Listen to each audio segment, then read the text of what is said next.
अगर सरकार हम बनाना जानते हैं तो हम सरकार को उखाड़ना भी जानते हैं, अपनी वोट से, अपनी पावर से। केजरीवाल तो जी गए, वो तो है ही नहीं है, वो समझ लो स्वर्ग सिधार गए। पर अब जो है आतिशी जी हैं और वाली बात है, जब आपके बस की नहीं तो आप सत्ता में क्यों आए थे? दूसरी पार्टी को तो आप बड़ा कोस रहे थे और आज आपके हाथ में पावर है, सब कुछ है। चलो आपकी पावर हमें परमानेंट करने की नहीं, समान काम समान वेतन की तो है।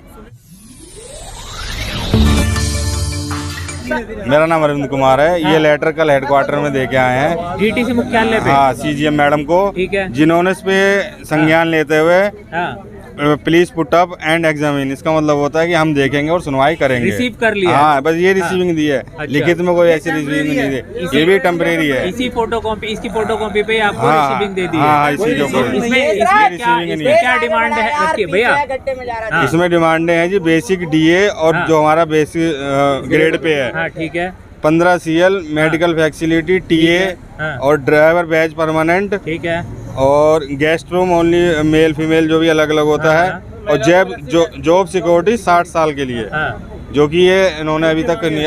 इसका मतलब सॉल्यूशन सुप्रीम कोर्ट में भी चल रहा है, जो अभी तक हमारे उसमें नहीं आया। तो ये डीटीसी मुख्यालय से आगे जो है वो बढ़ाने की बात हुई है लेटर को, या सिर्फ ये बात हुई होती तो ये धरना नहीं होता। बच के निकलने वाली बात है, जब आपके बस की नहीं तो आप सत्ता में क्यों आए थे? दूसरी पार्टी को तो आप बड़ा कोस रहे थे और आज आपके हाथ में पावर है, सब कुछ है। चलो आपकी पावर हमें परमानेंट करने की नहीं, समान काम समान वेतन की तो है। जब तक परमानेंट ना, हाँ, जब तक तो हमारा ये करा जाए, समान काम समान वेतन करा जाए। तो ये बचकानी हरकतें क्यों कर रही है सरकार?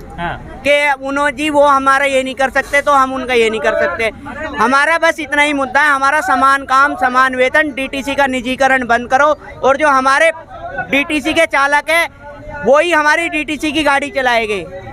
दिल्ली में जो अरविंद केजरीवाल की सरकार बनी, आम आदमी पार्टी की सरकार बनी, अरविंद केजरीवाल बड़े बड़े वादे करके मुख्यमंत्री बने, आप सब लोगों ने उनको सपोर्ट किया, भर भर के वोट दिया जी, भर भर के। 63 सीटें या 67 सीटें उनकी आई, वादे उन्होंने पूरे नहीं किए। अब अगर वो आपकी डिमांड पूरी नहीं होती है, 2 महीने बाद दिल्ली में इलेक्शन है, क्या एक्शन होगा? अगर सरकार हम बनाना जानते हैं तो हम सरकार को उखाड़ना भी जानते हैं, अपनी वोट से, अपनी पावर से। अगर मैं एक हूँ तो मेरे घर में 5 सदस्य है और 5 सदस्यों के पीछे भी 5 सदस्य है। सरकार को ये नहीं भूलना चाहिए कि हम 20-25 हजार रुपए, 25 हजार एम्प्लॉई है जो सरकार को वोट करते हैं। सरकार की बातों पे वोट करी थी हमने केजरीवाल जी के। तो बसों में भी सरकार के लिए वोट मांगे थे हमने तो जी डीटीसी के, हमने तो केजरीवाल जी के लिए प्रचार भी करा था कि हमारी समस्याओं का समाधान अब आगे कोई करेगा, कोई ईमानदार व्यक्ति आया। मुझे तो नहीं लग रहा है ये ईमानदार है, मुझे तो ऐसे लग रहा है कि हमारा खून पीने के लिए आए जी। हम बहुत ही परेशान है।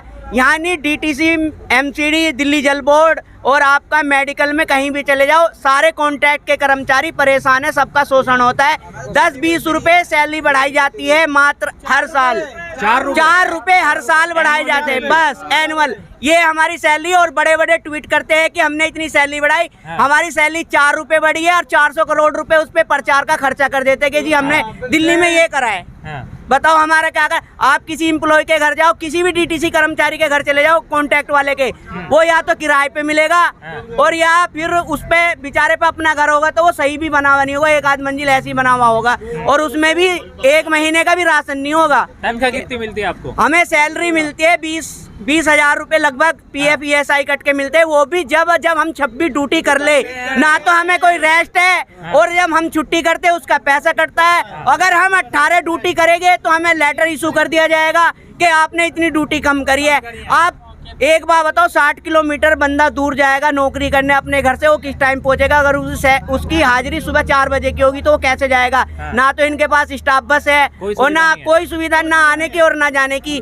अगर हम किसी अधिकारी से बात करते हैं कि हमारी जी ये परेशानी है, तो अधिकारी कहता है मुझे इससे मतलब नहीं है, तुम्हारे घर में कौन मर रहा कौन जी रहा, हमें इससे मतलब है, तुम अपने 8 घंटे कैसे दोगे, हमें ये मतलब नहीं, हमारी गाड़ी लाइन पे निकलनी चाहिए, तुम मरो या जियो। एम्प्लॉय से कोई उनका ताल्लुक नहीं, ना वो हमें कोऑपरेट करते, बल्कि हम पे दबाव और हरासमेंट करा जाता। हमारा तो खूब खुल के हरासमेंट हो रहा है जी, इतना हो रहा है मानसिक तनाव में। कई हमारे कंडक्टर अभी पिछले महीने एक्सपायर हुए, फांसी लगा ली डिपो के अंदर ही। एक यमुना विहार, एक नंदनगरी, ऐसी हम आप एक एक करके अपने एम्प्लॉय खोरेंगे जिन्हें सर 15-15 साल सेवा देते हुए होगी, आज उनकी नौकरी सिक्योर नहीं है और उनकी सैलरी भी कुछ नहीं है। मात्र 20,000 रुपए इतनी महंगाई में। जो मंत्री अपनी पहली मीटिंग में ही अपने विधायकों को 3 लाख कर सकता है, क्या इस एम्प्लॉय की नहीं कर सकता 30,000 रुपए सैलरी?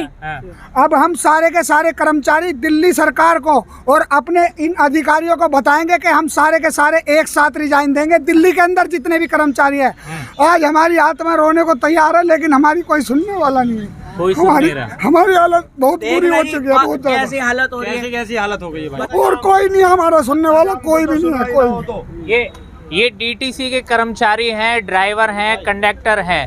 अरविंद केजरीवाल इसी तरह के बस स्टैंडों पे उन्होंने धरने दिए थे और जब वो लेटे हुए होते थे तो उनकी फोटो और वीडियो पूरे हिंदुस्तान में वायरल होती थी कि नेता आया है जो सड़कों पे सोता है, फुटपाथ पे सोता है। और उसने सरकार बनाई और 10 साल की सरकार के बाद आज यही लोग जो आम आदमी हैं, जो डीटीसी के कंडक्टर ड्राइवर हों, चाहे वो मार्शल हों, चाहे वो कॉन्ट्रैक्ट टीचर हों, वो सब धरने पर बैठे हुए हैं। उन्हीं के धरना कुमार का भी नाम दिया गया था केजरीवाल को एक वक्त में कि वो इतने धरने देते हैं। उनके धरनों से उनको ये फायदा हुआ कि उनको सत्ता मिली 10 साल की, लेकिन ये कर्मचारी वहीं के वहीं हैं। इन्होंने डीटीसी में प्रचार किया आम आदमी पार्टी का और सरकार बनाई दिल्ली में, एक बार नहीं 2-2 बार मुख्यमंत्री अरविंद केजरीवाल को बनाया। लेकिन मिला क्या? बड़े बड़े वादे, बड़े बड़े दावे और हकीकत में सब कुछ खोखलापन है। और सीधे सीधे सारे मुद्दों पे बात करके सिर्फ एक ही डिमांड है कि हमें पक्का किया जाए, और जब तक पक्का नहीं किया जाता, जब तक समान काम समान वेतन हमें मिलना चाहिए। सड़क से संसद तक की हर एक खबर को जानने के लिए हमारे चैनल सलाम भारत को सब्सक्राइब करें। धन्यवाद।